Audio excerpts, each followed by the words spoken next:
This is PD6 Job Search Strategies.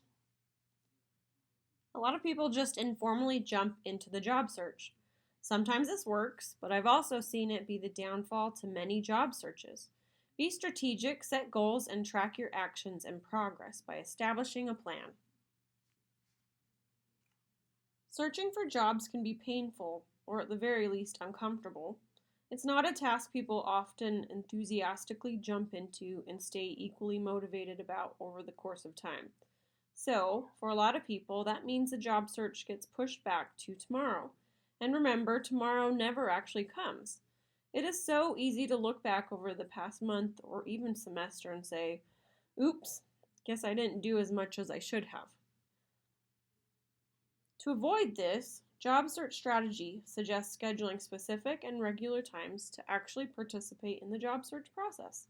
It is often recommended to treat the job search like a job. Now, that's not reasonable for you and your other obligations right now, but do consider the job search like a class that requires time in class and also takes time for study. How much time do you put into an average course? Put it into your schedule consistently and stick to it. For example, you might take 1 hour per day during your lunch break, or 5 hours on Saturday morning from 9 a.m. to 2 p.m. Keep yourself accountable and let others know about your plans. Set it as an appointment with yourself and your future, so you aren't tempted to take a rain check on the job search process. Job search strategy also suggests setting up a space where you will conduct your job search. This can help your mindset by knowing that this is the place where you focus on this task. Make sure it's clean, organized, appropriately lit, and overall just a comfortable space to spend time in. Ensure you have the materials you need easily accessible. Sometimes the planets align and the job search works out quickly, and every once in a while a job might even just work out with no effort at all. But other times you might apply for dozens or hundreds of positions before something finally falls into place. Thus, it is important to keep careful records of how you have spent your time, who you have talked to, what you've applied for, what was said, etc. I have worked with students who got a referral to try back in 6 months, and thinking it would never take that long to get a job, they disregarded the tip, only to forget who made that recommendation when they actually needed it. In my own life, I have even found it helpful to keep copies of my applications so I can copy and paste the information somewhere else and not have to start over every single time I start a new application. For the most efficiency, prepare and gather your documents and materials before you begin. It will be necessary to update and tweak your CV, cover letters, etc. as you find new positions to apply for. But it is stressful to pull together a strong application packet with little notice when someone says, sure, send me your CV and I'll take a look at it when you have nothing prepared. You also don't want to have to contact your references at midnight when you are filling out that application to see if they are okay with being your reference because, yes, you will indeed want to ask them if they are okay with being your reference. Talk to your references in advance. Maybe even have them write you a letter of recommendation ahead of time in case you need a copy. Consider keeping a list of your employment information, things like supervisor names and titles, addresses, salary, employment dates, because you'll need this over and over and over. So there's no need to have to Google the office address and phone number every time you need to complete an application. The more organized you can be in the process, the less stress you'll experience. Remember what Grandma always says, don't put all your eggs in one basket. I've seen many people apply for positions or 2 positions and then wait to see what happens. This can be a good way to make months go by without any success. Continue applying for as many jobs as you can according to your schedule. Don't stop until you get a job offer and you've accepted it. I think this also helps you to emotionally not get too attached to just one particular job, because it can be pretty painful to get turned down for that one basket all your eggs are in. Believe me, I've been there. Also keep in mind this is your first professional PA job. You still have a lot to learn and you don't have a lot of negotiation power like you will someday when you have more experience. While it is important to look for the right fit, and in most economies not just take the first job offer that comes, I was speaking to John Baird and I liked what he said. If you are specific about a location, be broad about the setting. And if you want to be specific about the setting, be broad about the location. If you absolutely insist upon working in Provo, Utah, you may need to be a little flexible about where you apply, unless you're willing to hold out for a long time for the exact perfect opening, which is not something I recommend. If you have to work in dermatology, it might serve you well to look at dermatology clinics across the state or the country to broaden your opportunities. On average, it takes most recent graduates several months to find a job. Don't wait until you graduate to start the process, or you may be out of work for many months following graduation. It is typical for many employers to advertise and recruit new hires many months in advance, especially since credentialing can often take a while. Simply be transparent about your eligibility as you apply for positions. It is appropriate to start actively participating in the PA job search, typically around March or April. There are several resources you can utilize in your job search. I recommend utilizing several and not relying upon just one method. Let's review a few of your options. When people think of job searches, usually the first thing they plan to do is complete a search in a job search engine. There are pros and cons to job search engines.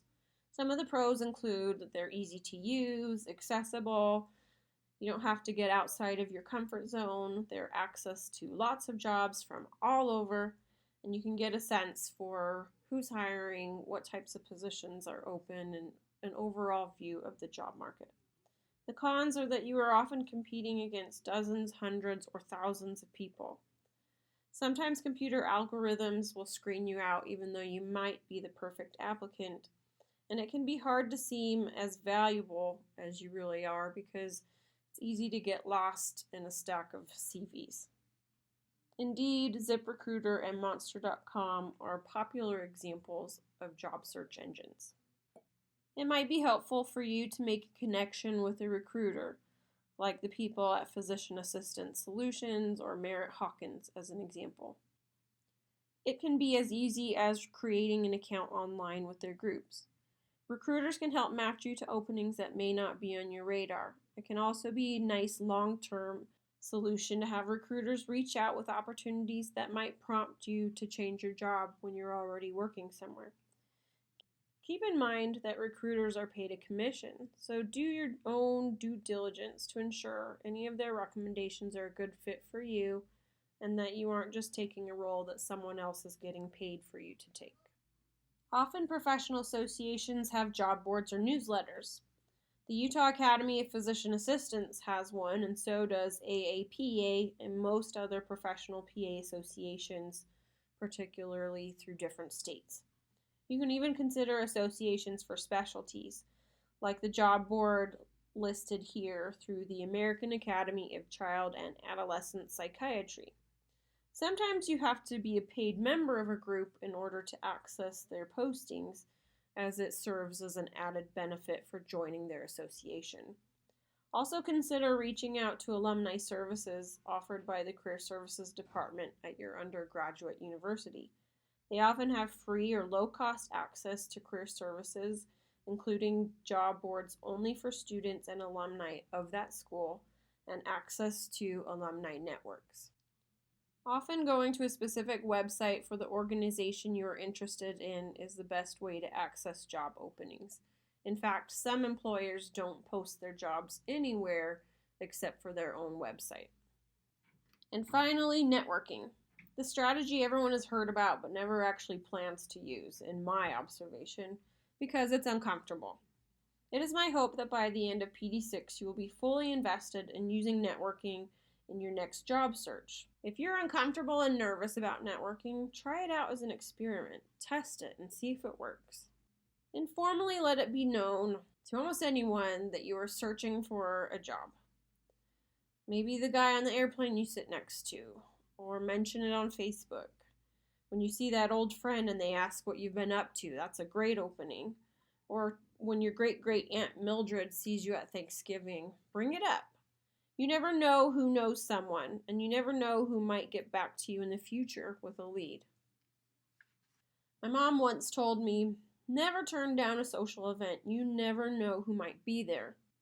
Now, she was talking about dating and marriage, and her words did echo in my mind to actually prompt me to go ice skating when I didn't want to, and that's actually where I met my husband. But, anyways, I don't expect you to have time to go to every single social and professional event possible, but the sentiment is the same. Take advantage of the opportunities given to you. While on your rotations, it might be convenient or comfortable to slink away to study by yourself for a few minutes, but sometimes it might benefit you to spend a little extra time getting to know another provider. You might even get an offer to shadow or help someone out after hours. Do it. Get to know them. At professional events, it's often more comfortable and fun to sit next to people you know. I know I do this a lot. It's a mistake that I make. But you might miss out on the beginning of an important relationship with a new contact. Get off your phone and interact with people. It's so comfortable for us to be distracted or pretend like we're busy by playing on our phones instead of getting out there, talking to people, and making new friends. And sometimes it really just doesn't hurt to ask. And there are ways of asking for help without actually coming across too aggressive.